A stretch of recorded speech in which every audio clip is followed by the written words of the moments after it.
In this video, I'm going to break down how to create a high converting offer for your e-commerce brand. You see, most brands make the mistake of just thinking of an offer and not understanding the actual economics of the offer that they want to push. And this is one of the biggest things that we have to focus on when working with brands, when we're designing an offer for paid advertising. My name is Patrick. I'm the co-founder and CEO here at the Visionary Group, where we help 7- and 8-figure e-commerce brands scale. And so today I'm going to show you literally the exact exercise that we use with our 7- and 8-figure clients. And if you like this sheet that I'm going to walk through, I'll leave a link down below for you to grab it yourself. Without further ado, let's jump into the sheet. So what we have right here is what we call our TVG Paid Ads Hub. This is what we use to actually calculate offers when we sit down with a brand. And on the left-hand side, we have the actual paid ads hub, which you can grab yourself. And on the right-hand side, I have a bunch of examples of 3 different brands, 3 different products, and the inputs that we'll put into this spreadsheet to track what are our main marketing KPIs that we need to follow to make these offers profitable. So very important here. I'm going to start off with a skincare or a beauty brand here. So what the offer is an anti-aging starter kit, which is a cleanser, serum, and moisturizer. Okay, so pretty straightforward here. Now, this brand has very strong margins. They're not offering a discount or any freebie on this offer. It's more so just a starter kit, right? So they have everything all at once. You can buy it in a bundle in a starter kit pack. So what we have is our gross AOV. This is the total value, the total price point. Now, if we do discounts, if we do freebies, this would be like the MSRP for this offer. For this offer specifically, we're not doing a drastic slash down. So we're going to take the $95. We're going to put that right here in our offer sheet. And we're going to see the AOV is $95 for this offer. Now, the cost of promo, because we're not doing a discount or a freebie, it's going to be $0. In other examples, we might actually have a discount. We'll talk about that. So that's going to stay at $0. Now, our total COGS for this is $14 here. Very nice high margin for this brand, which is great. This gives us a ton of flexibility to acquire customers profitably. Now, shipping and receiving, this only applies to some brands that we work with. Usually it's $0. Usually that's baked into our cost of goods sold. But if it's not, sometimes we just have that as a separate line item. For this brand specifically, it is baked into COGS here. Okay, so the 2.9 transaction fee, that's already baked in because typically with Shopify, that's the fee that we actually get, the transaction, the payment processing fee on that. So that's already baked into this model here. And then we're going to have pick and pack fees as $3. So let's just say we're using a 3PL. And then we have shipping and fulfillment, $0 if the customer pays 100% of shipping. But let's just say for this example, we're saying free shipping. That's part of the offer that we're pushing.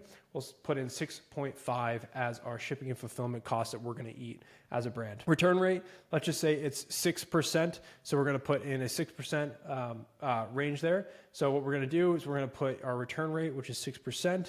That should auto-calculate to get us what our little estimate of like our costs there, because if we know that 6% of our orders are going to get returned, it's important to bake that into our financial model. So now we have our total cost of delivery, which is all of the costs to actually sell this offer. It comes out to $31.96. Okay. Now we're going to go down here. We understand our gross margin is $63. Okay. So we know that after all these costs, we have $63 of gross margin left over. Now, let's just say our profit target that we want to hit is $9.50. So that's our absolute not break even. This is just the profit goal that we want to, have to make this offer viable and profitable for the brand.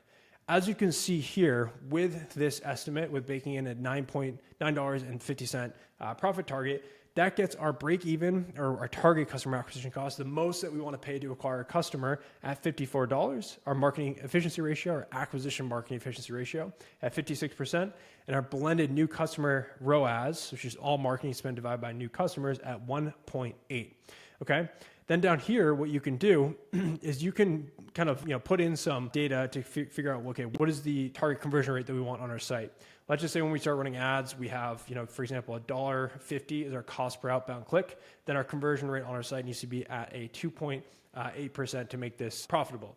Now you can put this in. Let's say you have cheaper cost per outbound click. Look, you can get away with a 1.9 conversion rate on your site. Very important to start here, because this will allow you to say, okay, based on the offer, based on the true economics, based on our targets, this is what actually makes sense. Now let's just say you have a higher, net profit target, $15. Again, this goes up. Our target, like the most we want to pay for a customer, $48. Our target blended new customer acquisition ROAS is a 2x. And then you can see with that $1 cost per outbound click, we have 2.1% conversion rate on our website. As you can see, we actually let the numbers guide our marketing decisions. So now when we create an ad campaign, we'll say, okay, these are the KPIs. These are what we want to stay within to make this actually scalable and profitable for the brand. Now let's do another example here. Let's do a home goods or kitchenware offer here. So I'm going to reset this. Let me get all this data out of here. Okay, so we're starting from the top. Okay, this is a higher average order value offer. Let's just say it's $175 is what we're pushing here. Now, but with this offer, we're giving a free product with it. It's free steal with every order. So the total value of this offer is $175, but we're going to give a freebie. So the cost of that offer is $12. That's a cost of that free product that we're pushing. Then we're going to say our cost of goods sold here, we're going to say is $42, right? A little bit more expensive for this brand. Then we're going to say same thing, shipping, receiving, keep that zero in this scenario. We have our transaction fees, which are pretty much constant at 2.9% of the AOV there. And then what we're going to do is we're going to do pick and pack. We're going to increase that a little bit for this brand, $4.50 here. Then we're going to do shipping and fulfillment. We're giving, again, free shipping on this offer. So we're going to eat that cost. We're going to bake that in at $11 and a return rate at 8%. So what I'll do is I'll put in our 8% return rate. That'll say $14 that we should estimate to bake into this offer calculation.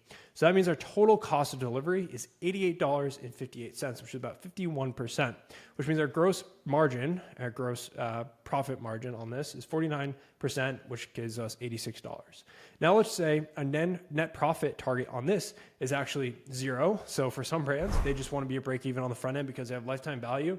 I'm honestly going to say even higher. I'm going to put in a $10 net profit target. Again, they have a lot of margin to, work with. So I think it's totally realistic to put in a $10, $20 target. Again, it all depends on the brand. It depends on overhead costs, bunch of different variables. And if you guys are trying to be super first purchase profitable, or you have lifetime value baked into your forecast. So this gets us to, let's just say a $20 net profit target, which is a little bit different than the inputs here. I want this to actually be first purchase profitable. So the most that we want to acquire a customer is $66. Our marketing efficiency ratio, 38%.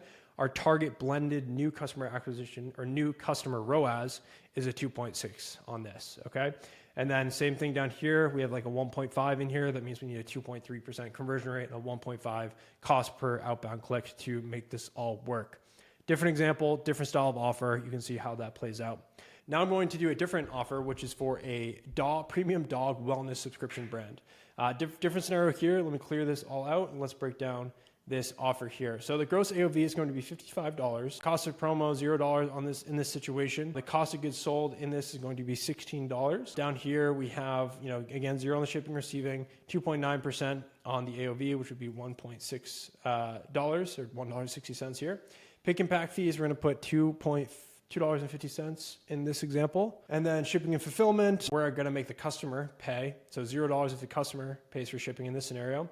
Our return rate is quite low, 2%. So I'm going to put in 2% here. Our return rate is quite low in this situation. So we're going to put 2% here, which would go out to $1.10 that we need to bake into our costs. So our total cost of delivery is $21.20.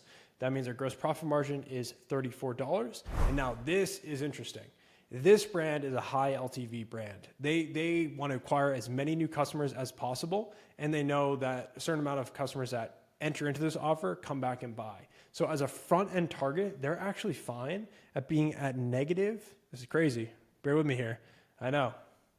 Negative $5.50, which means they're fine losing a little bit on the front end because they know customers come back and buy. Again, the whole point of this is really to cast what's our absolute worst case scenario? What's the most that we can pay to acquire a customer? Of course we want to be below this, but again, it's important to set these financial guardrails at the beginning before you launch your marketing so you know what is success and what isn't success. With that, we have our customer acquisition cost of $39, which is a 71% acquisition MER. We also have our blended new customer acquisition ROAS at a 1.4. So a lot less because again, they're willing and they're fine with losing on the front end. And then for a $1.50 cost per outbound click, their conversion rate needs to be at 3.8%. Again, you can play around with these numbers depending on industry standards, right? If you get cheaper clicks, again, it could be lower conversion rate, but these are the metrics that we want to monitor. As you can see how different brands, different niches, different goals, the data points, they totally change how we might approach marketing for a brand. If you want a copy of this exact sheet, I'll leave a link down below to grab that and start working on it, start inputting your real numbers so that you can get on the right track. If you want me to personally audit your brand, book a call with me personally, and I'll leave a link down below to schedule a call with me to have a free growth strategy call. We'll walk through your numbers. We'll do a lot of this live. We'll figure out if your brand is actually set up for scale or if there's things we need to improve. But this should give you a lot of great foundational knowledge on how to structure an offer and then what are the marketing numbers that you need to hit to make this all make sense. If you enjoyed this video, make sure to like and subscribe as I launch e-commerce trainings every single week. And I look forward to seeing you in the next video. Like I said, grab this, book a call, and I'll see you in the next video.